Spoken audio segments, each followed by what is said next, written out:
Hey guys, so this is a new format of video that I wanted to try, um, based off of another YouTuber, Souls guy, Scott Jund. He does these narrated thought duels on his channel. Really cool PvP content creator. He plays Dead by Daylight and other stuff. But I wanted to just go through some practice sessions, and just record my thoughts, what I'm doing when I'm going through the run, just whatever comes up, just a chill practice session with me doing commentary over it.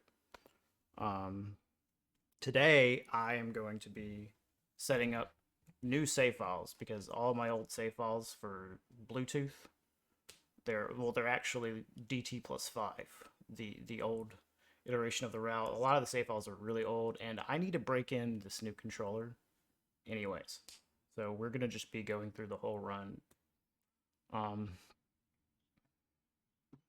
so first thing I'll say is, if you are new to this game and speedrunning it, two things that you should get are Gadget and the save organizer that I have here. You see I have my game in windowed mode. That's because it's like annoying to click out of the game to do all this other stuff. It like minimizes and stuff. I think there's a way you can prevent it from doing that with like DS Fix, but I don't mess with DS Fix. Um, Also, another thing you should get is this offline DLL. See this error with frame rate detected? There actually isn't an error with my game. It's just there's a DLL that puts me into offline mode, which is required for leaderboards, and it also skips the opening logos, which is nice. Yes, so we are just gonna make a entirely new profile here. Instead of replacing all the saves, I'm just gonna make a fresh one. Bluetooth. Okay. Bluetooth. Boom.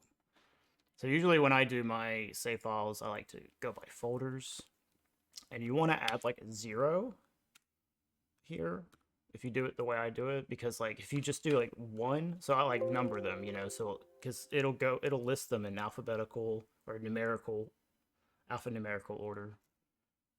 So I always want to put a 1 so they'll be listed in the segments in order. But if you just do 1, once you get to 10, it will start putting 10 at the top. So start off with a 0. All right. Let's see. I guess we'll do Asylum to what? Gargoyles. It seems like a good pick. All right. And I'm gonna have links in the description to this stuff. So, like I said, if you're new and looking to get all these resources that we use, you'll just be able to look in the description of the video and find links to them. So,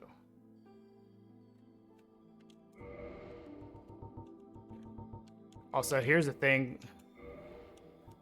with Prepare to Die Edition. If you don't have any save files, like every time you delete your save file, it like goes through a reinitialization menu.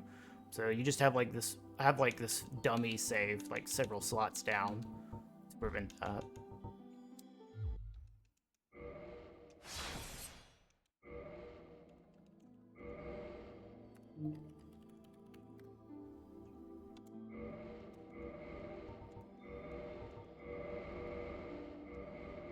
Now, so a lot of people pick very slim for this, and that's probably correct, but I just choose average because it doesn't matter, like, at all. Uh, and it's just faster to spam through. It's just the first option there, so I just like spam through my character creation after I select my class and gift, and then that's it. But I guess in theory, it's like the very slim character takes up less of the screen, but I don't know. I don't mind.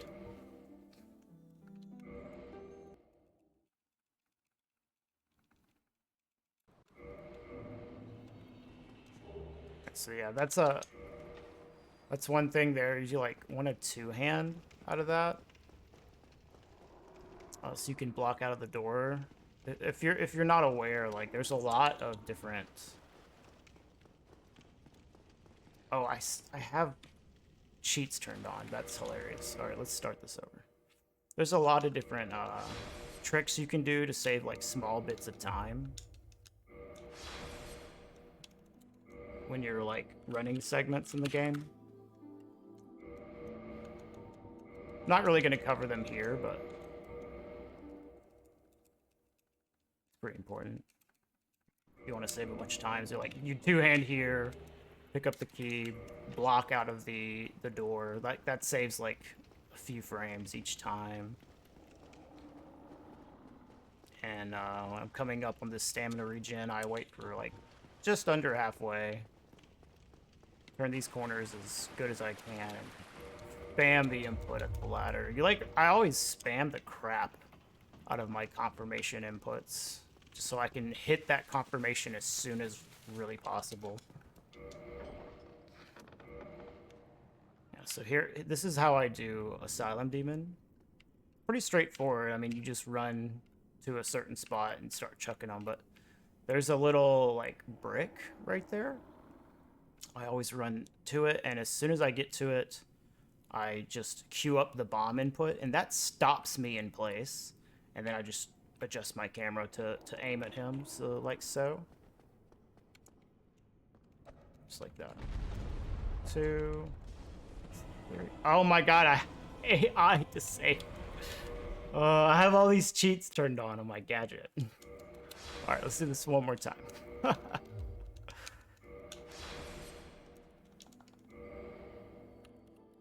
No, don't type my name. I always name my save files after whatever route I'm doing.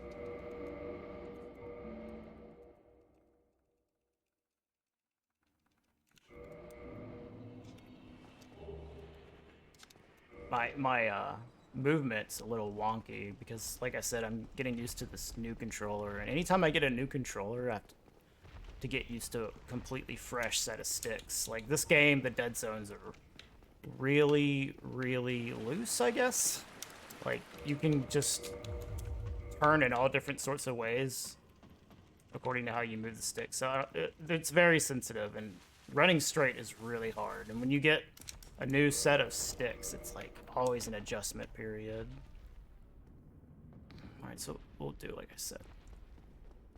Oh, and like, if you're wondering why I had the hilt in my left hand like I do, it's so I can block out of all these animations. It's like that small little frame saves you can get by canceling animations and starting up your sprint more quickly. Nice movement, dude. Oh wow, we actually got a double arrow hollow. That's like super rare.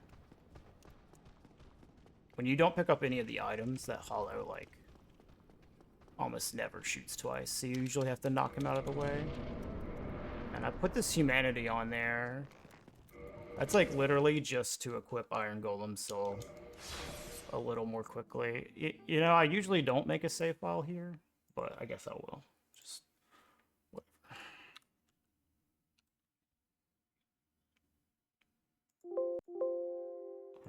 Something. Okay, here we go. Man, my save organizer, whenever I'm recording, it goes so slow. Scoot.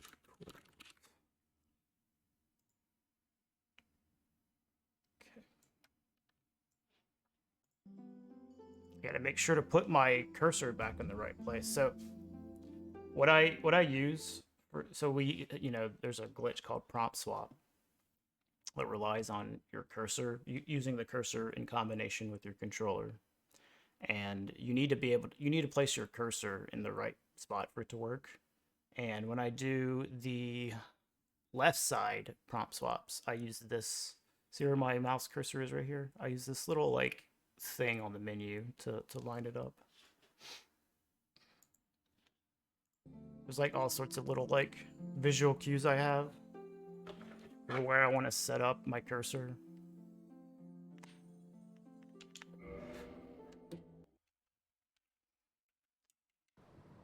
So a lot of people say that like mashing on Oscar like saves a bunch of time in the Asylum, and it does save a little bit, but it's really not that important. And one of the main things is like, here, I'll show you, making sure that the your rhythm is correct, I guess, to where you can get through this confirmation that pops up really quickly. Like that right there, that was actually pretty quick.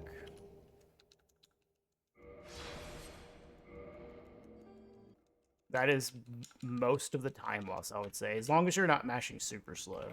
Like this thing right here. Right here. Like sometimes if your mashing rhythm is not very good, this thing will stay on screen for like a few extra frames, and you don't want that. You want it to be really quick. But it's hard to do it every time. It's not a big deal. It's just a minor time save.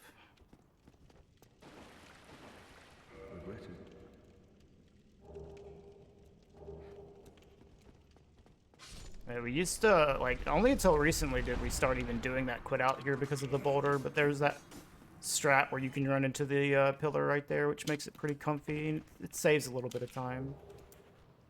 There's also that roll I just did there to, like, aggro these hollows a little more consistently. They can still be annoying.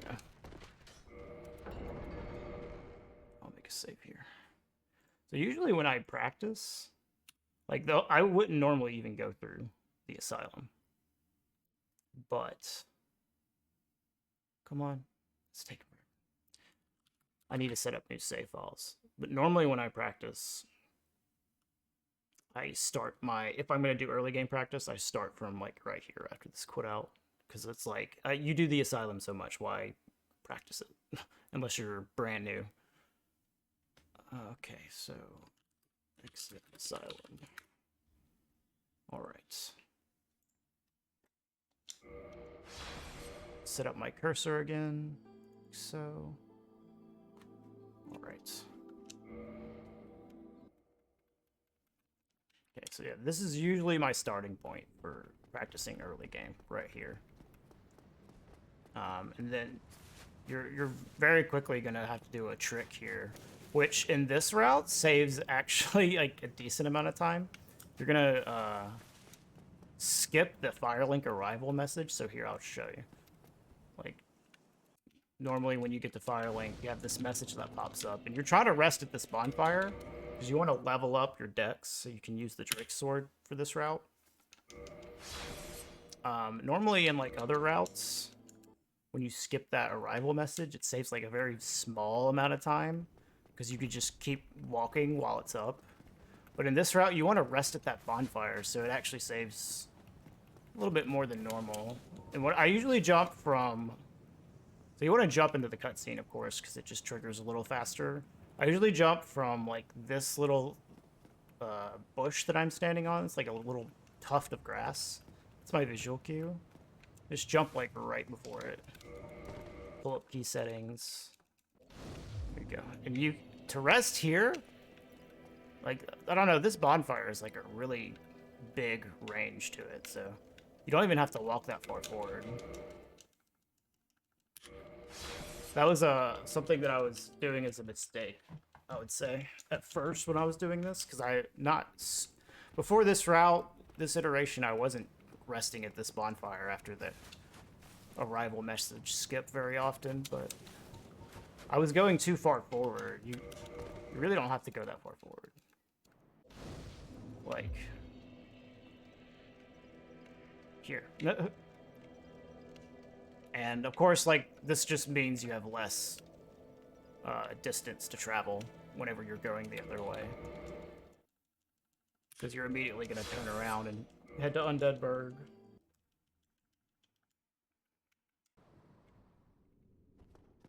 And I try to make all my saves at least somewhat close to like an optimal time, so the in-game timer on them is like not ridiculously bad.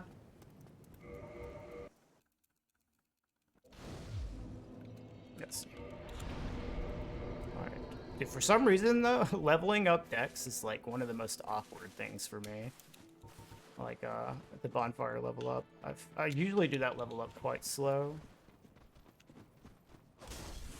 This is a pretty straightforward part right here. Like, I never really practiced this. I thought there was like a time where I like lost the ability to run past those guys properly, and I had to practice it a lot. It's kind of stupid. So here's another spot I usually put a safe fall at. A little different in this route because you drop that DGH right there. Because if you don't drop that DGH, you have to move swap up twice. 2 inputs, 2 slots. And that's really annoying. You could actually just be a god gamer and move swap up 2 slots, but it only loses like half a second to just drop it there at the fog wall. Alright, so let's go Undead Burg. Okay.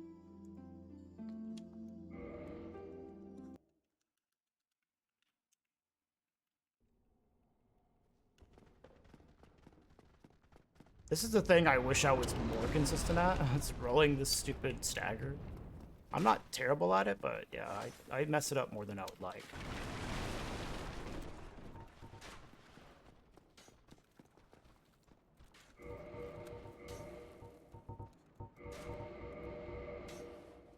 I actually had my cursor in the right place there.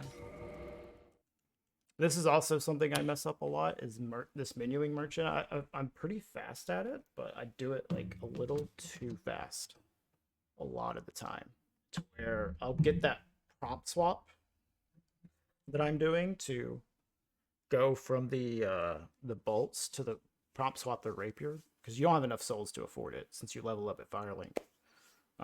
You don't have a lot of souls there. You need to prompt swap that rapier, and I just do it so quickly that even though I get the prompt swap, I just don't even press confirm properly.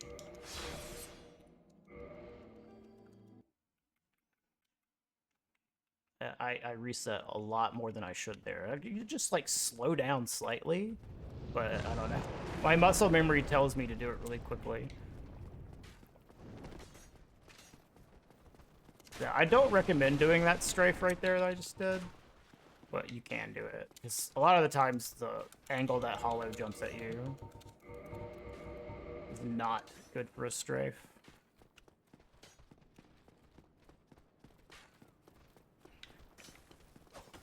So, like, I'll go for that strafe and just get punished. Oh, nice. How did I equip the hilt there? That was weird. That roll right there is deceptively difficult. I honestly should just make a save file for it, if anything. Yeah, that's probably a good idea. I could make a merchant save file too. The problem with quitting out the merchant though, like, so if you make a save file for the merchant and you try to then do the rest of the segment, these hollows are in weird spots. Like, that hollow over there will be blocking you. So, like, you can set up a merchant save, which I'll do right here, but just like, it's basically just for the merchant. You're not gonna want to continue the segment after that because the hollows will be in totally different locations than normal. I'll go ahead and make a save though, why not? Merchants.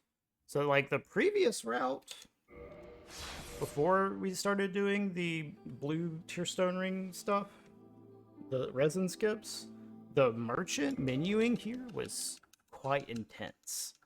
Now it's pretty comfy. Like, 4 knives. You actually don't need the 4th knife anymore because of new Priscilla strats. But I'm used to doing 4, and it, you know, it doesn't hurt to have 1 extra just in case you like miss Guinevere. You know, like at some point your run will be super optimized, and yeah, you don't want to miss any knives. But like, you know, if you miss 1 knife at Guinevere, you just don't have to even worry about buying another knife in the DLC. You just have this 1 extra one. It only loses like what, 3 frames or something to input the extra one. So I just buy 4. It's cool to have an extra one. Previously we only had, like, before the new Priscilla strat where we don't use the knife at all, we had exactly the right amount of knives. And you couldn't buy 5, because if you buy 5, you don't have enough to prop swap to the rapier. See, I don't have enough. I'm like 3 souls short. Now, sometimes like a hollow will die. And you can have enough souls for it, but I personally like to have really consistent menuing. I don't want to have to change my menuing according to like some random stuff happening. Okay, my save file didn't load or something.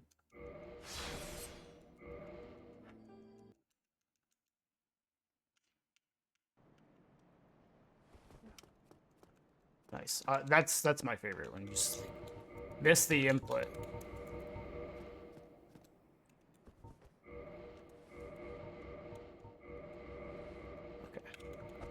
There's another thing about this is like you need to get a good muscle memory for when to change your prompt swap profiles. Because if you don't know, we use a controller configuration swap using Steam to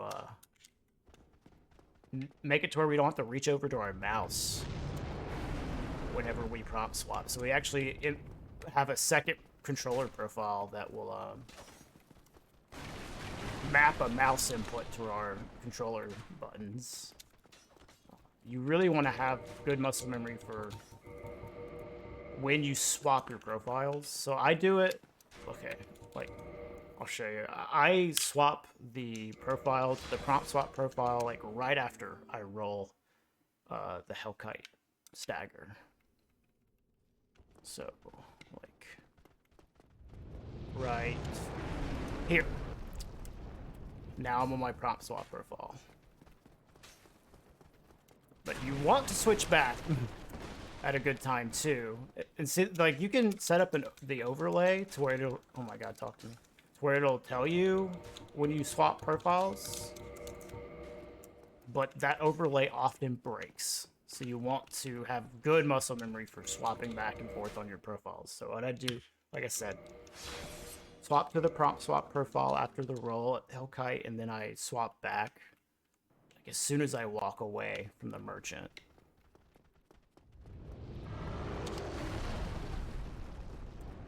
Right there, swap.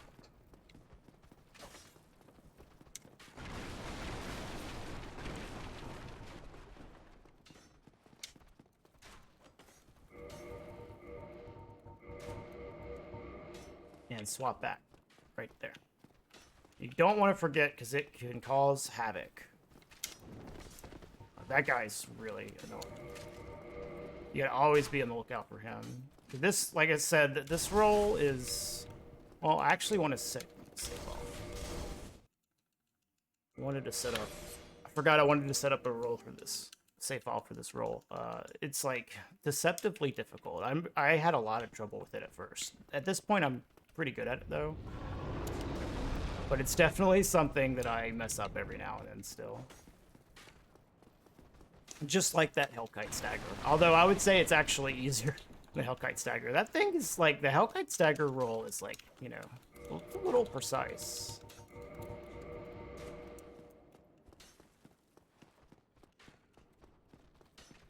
Alright, so let's see. A good location probably be like right here. Because you want to, you know, like when you're setting up save files, you really want to make sure you're simulating the actual execution good enough. Like you don't want to, you wouldn't want to have the save file right by the location you're trying to roll, right? You want to do the run up to it and then do the roll. Because, you know, that's how it's going to be in a real run. Oh man, this guy's right here. That's actually kind of awkward, but it's hopefully fine. We might need to fix that later. Not a big deal. Oh yeah, here's another thing that's annoying about practicing is these indexes. So like when you equip stuff in this game, it like remembers the last thing that you had equipped. So when you're doing practice like this, your equips will be all over the place compared to how they would be in a real run. So like that right there, I equipped the Reinforced Club, doing the normal menuing that I would usually do there, but it's already on the rapier. All right, so I'm gonna make my Taurus safe fall like right here, because Taurus is one of those many bosses in this game. If you have your safe fall too close to them, it will mess up their AI. It's pretty minor with Taurus, but it does matter. So I set it up about right here. Should be good. And if you really just want to, like, not do the run up, you can use another feature in Gadget, which I'll show you. It allows you to just warp straight to the fog wall. That guy can be really annoying, that shield fall, though. I don't know, I haven't really found a way to... Wow, I don't think he usually does that. I haven't found a way to avoid it, but sometimes that shield hollow will just block you completely. It's very annoying. Alright, so I'm gonna just quit out here and get them off of me. So I'm gonna go back to my desktop capture. This is a really important gadget feature. Go hotkeys. This is where you want to set this up. So there's a store position and a restore position hotkey. What this will do is, I'll get back in the game. I have it set to numpad 8, so I'm going to hit numpad 8, and I'll store my position here. And now I will hit restore position hotkey, and I'm going to warp all the way over here. And there's a hidden feature with this. On the first page of Gadget, it has this include state checkbox. You should turn that on.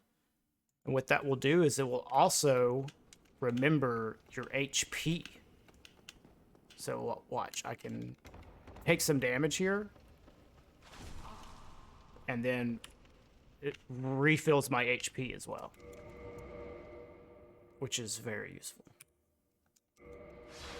All right, so this Taurus fight is not the easiest Taurus fight. Like, I think part of it is I am not super used to doing move swap Taurus. It's like a new thing. Okay, yeah, this is actually kind of an annoying spot for this guy, this save file, but it's fine. At least it won't mess up Taurus's AI. Yeah, like, historically, we have not really done move swap on Taurus. So it's taken me some time to get used to it. I'm a lot better at it than I was before, but still, like, you know, some mistakes still happen. I'll just give you my, like, thought process of doing this. So Taurus will trigger about right here. Okay, maybe not. Right here.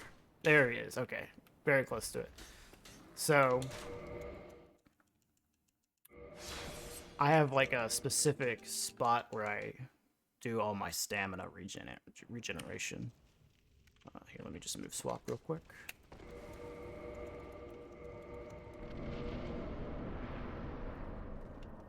So I just sprint straight from the fog wall, start regening here, full, and then go. And then you want to input an R2 right here at the set of bricks. And that is important, the timing of that R2, because there is a specific attack that Taurus can do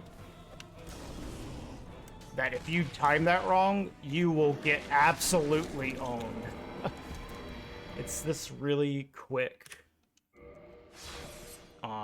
Here, I'm gonna put my save organizer in read only. Here's another feature, read only. You click this thing, it puts your save file in read only.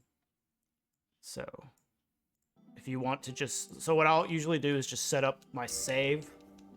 Like if so I want to change this save just slightly to where I'm already move swapped right here. Oh, nice. But I don't want to change the actual save file. So I'm just going to change my setup slightly and then put it in read only, and then it won't update the save. That's also a quit out hotkey, which is in Gadget, another hotkey that you can set up here to quit to menu. So now I'm going to put it in read-only.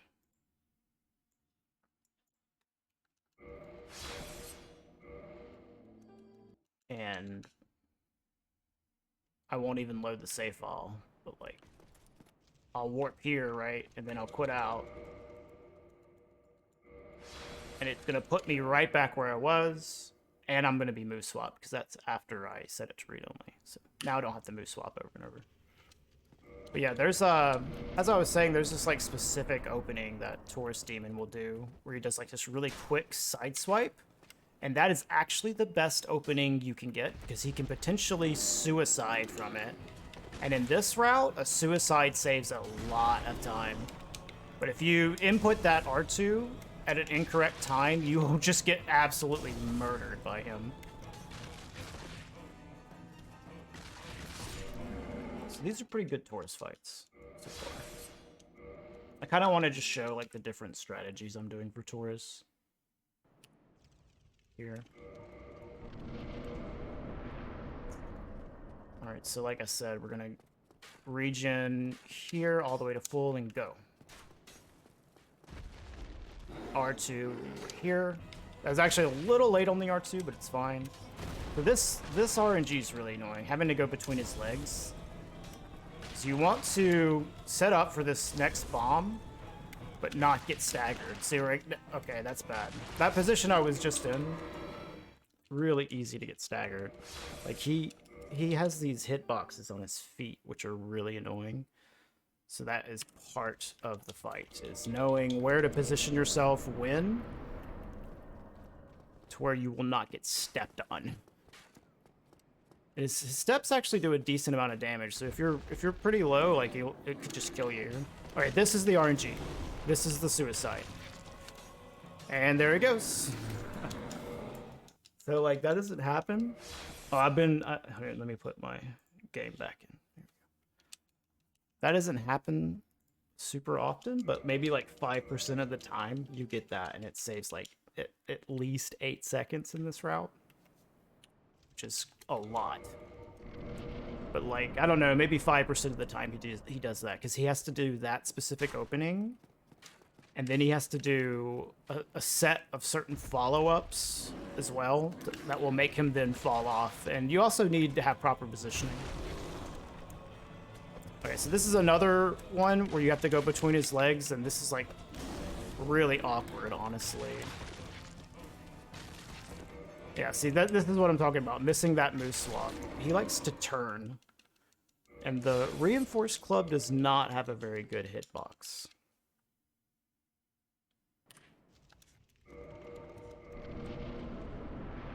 And the openings where you want to go between his legs, like there's different ways you can position yourself to not get stepped on when he starts to rotate.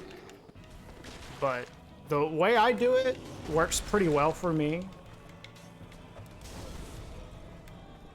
It's just like you end up in a really awkward location afterwards. Like up against the wall.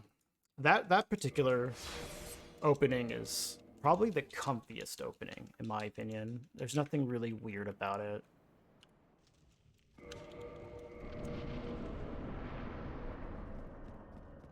Yeah, so how the fight pretty much goes is you do this opening R2, of course. And then you do the follow-up R1, and then you... Nice. I was trying to explain, and he decides suicide. So the first cycle, you need to kind of gauge what he's doing. You can't just go all in and spam all your inputs. You want to get the opening R2, dodge whatever he does, R1, and then throw the firebomb. So I need to dodge this, throw the firebomb. Now this cycle, though, you can just spam the inputs. If you do it fast enough, you will stagger him every single time. And that is pretty much true for the rest of the cycles as well. As long as nothing goes wrong, you don't get staggered, like by his steps or anything. once you get that first stagger off, the rest of the fight you can just do as quickly as possible. And if you don't make any mistakes, he won't interrupt anything you're doing. At least not usually. Sometimes he does weird stuff like jumps away. But even then, you're pretty much good. But you always have time to do all of this stuff. Like, as long as you don't mess up. The whole fight after the first cycle is just basically scripted. You just have to react to him properly and position yourself properly. And don't miss your hits, you know. It's not like it's free or anything, but it will be consistent as long as you do it properly. This part, though, is not completely consistent. You have to really adapt to what he's doing.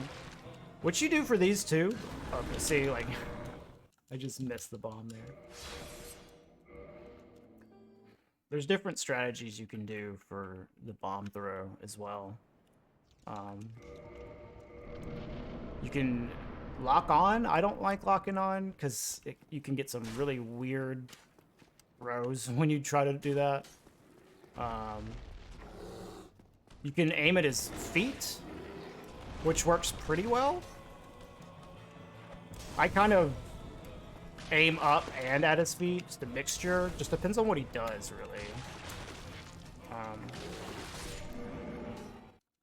I don't really think about it a whole lot at this point. But I would say at first, probably lean towards throwing at his legs, like his knees specifically. Just kind of adjusting your aim as you react to what he's doing. Because there's a long period of time when you... Oh, what am I doing? When you throw the firebomb, that you can change the direction that you're throwing it in. So you can kind of just like, you know, throw it, put the input in, and then adjust whichever direction your analog stick is going in, according to what he does.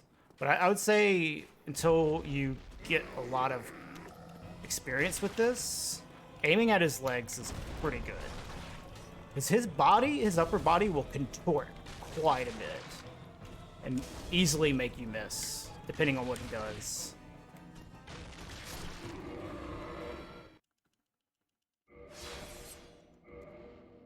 Yeah, this I've gotten a lot better at this fight, but it is, I would say it's definitely not the easiest Taurus fight. It is totally fine, though. The previous Taurus fight was arguably more annoying, though, because you had to, like, there's some, like, sweet spot memes with Taurus and, like, Reinforced Club. Well, with the previous resin fight that you did with him, if you landed your hits incorrectly, you would have to do an extra hit on him. Other than that, it was fine, but that little bit was very annoying. So it's nice that you don't have to worry about that anymore with this fight. And I would say generally, like, this fight's pretty good as long as you don't make any mistakes.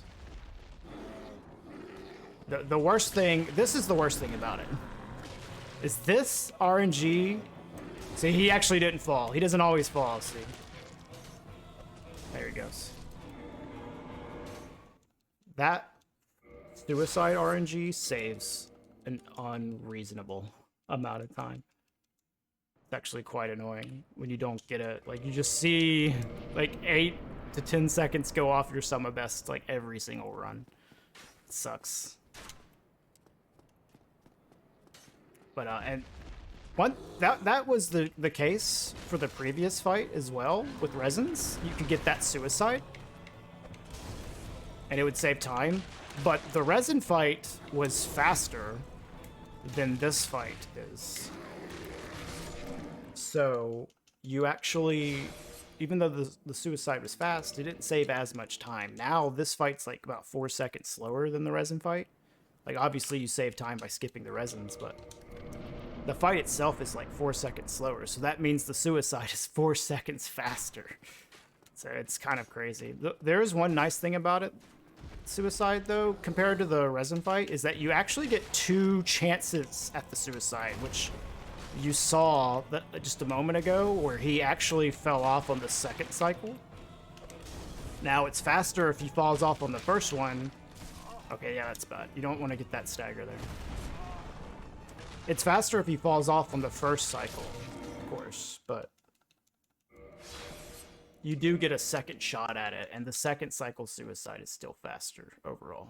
Maybe by like 3 or 4 seconds instead of 8. But yeah, still faster.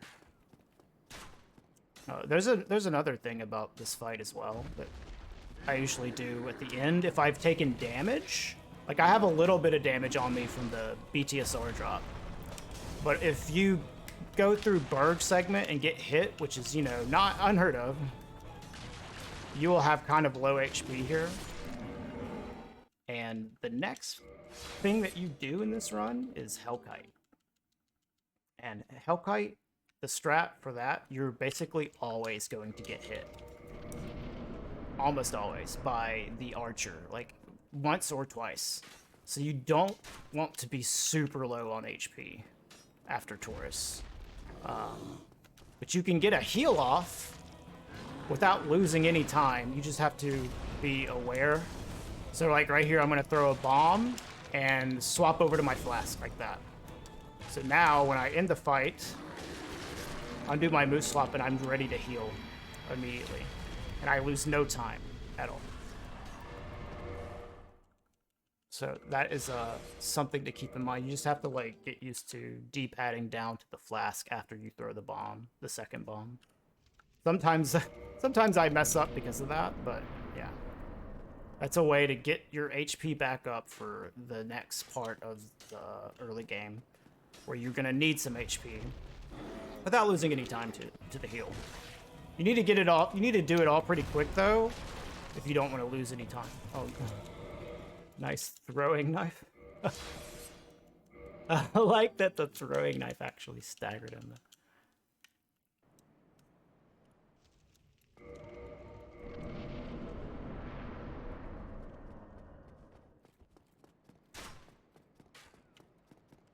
Another nice thing is you don't have to rely on those archers to cancel your resin animation anymore. It's just completely thrown out of it. Yeah, this is the good RNG. I mean, it's not the fastest. It's really comfy. None of the attacks are very awkward that you have to do on him. He's like in a really nice spot. Makes it simple. I'm honestly not sure the difference in speed between the different RNG that he'll give you. I think the ones where you go between his legs are the slowest, but not by a lot. It's just like, it depends on how quickly you can punish the opening, basically. That one right there is interesting, because you can do an R1 before you even dodge, you know, like you see him do that roar, you know he's gonna take a while to do his wind up. You can just hit that R1 and then you sidestep and then throw your bomb. That one, some routes, that is like the best RNG that you can really get, but I don't think it's the case for this one. Basically, other than the suicide, all of these different things that he does, there's not a big difference in time between them. But I am pretty sure the one where he does the quick slam, you have to go between his legs, I think that's the slowest one. Because just trying to go between his legs, like, is kind of slow in general, but it might be like a second slower than the other ones you get. It's not a big difference. Because like I was saying earlier, all the stuff you do after the first stagger is pretty much like going to be the same speed. Okay. That's not what you want to do. That is the other in between the legs RNG. I think that one might be a little faster than the one I was talking about though. But it's negligible. The main thing that's really fast is the suicides.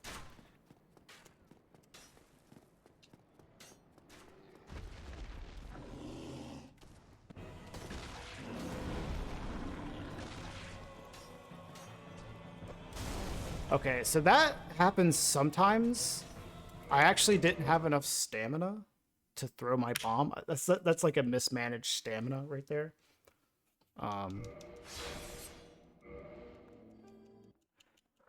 It can be pretty tight to get all those actions off in time with that opening. Oh, I actually took off read only. So like you really want to make sure you do this stamina properly and that you do the R2 in the right location so your stamina isn't messed up there, you don't get hit. You can do all your actions in time. And once again, this is like the best one. Sometimes, so right there, I just totally forgot to just throw the bomb. Like, that is definitely something that can happen when you're doing runs and you're grinding runs. You just totally forget, like, what part of the fight you're on.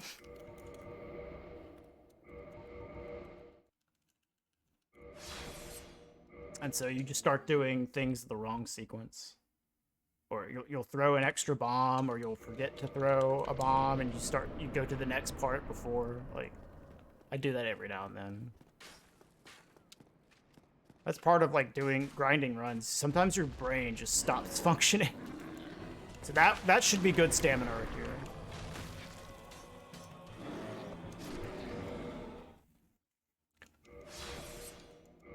It doesn't matter if he falls off, but if he doesn't fall off, your stamina there does definitely matter.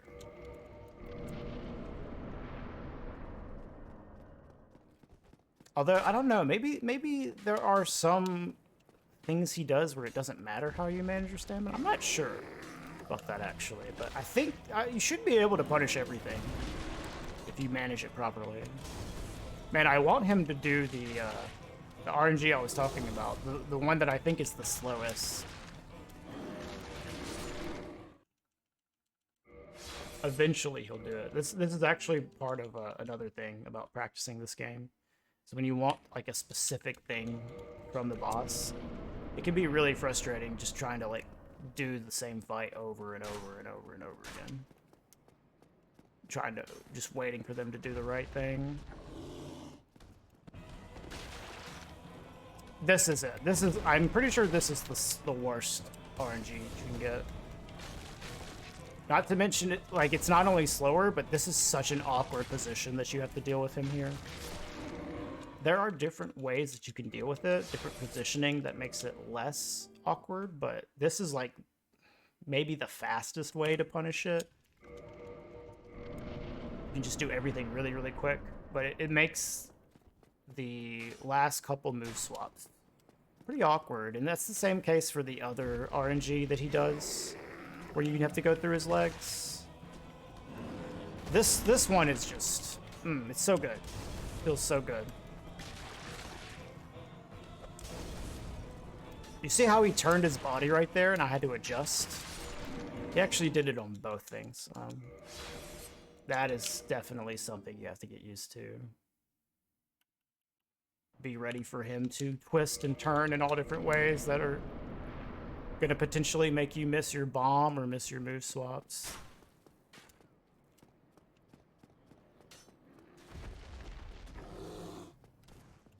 Yeah, not a super hard boss, but just like most things in this game, it is very much knowledge based. Like a large majority of running this game, I'll say this a lot, is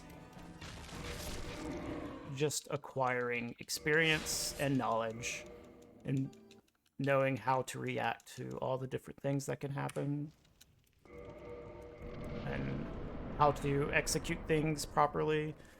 Like the difference between something being really easy or really hard is often just, you know, a little bit of knowledge going a long way.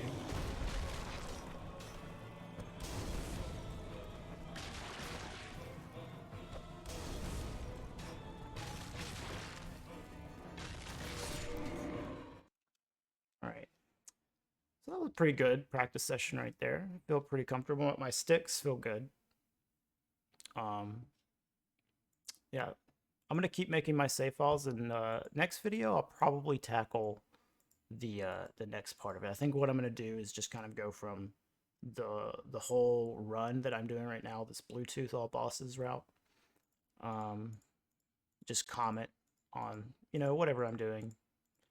No major structure to it. Just sharing my thoughts, showing you guys how I practice and stuff like that. So yeah, let me know if you like this, if you want to see more.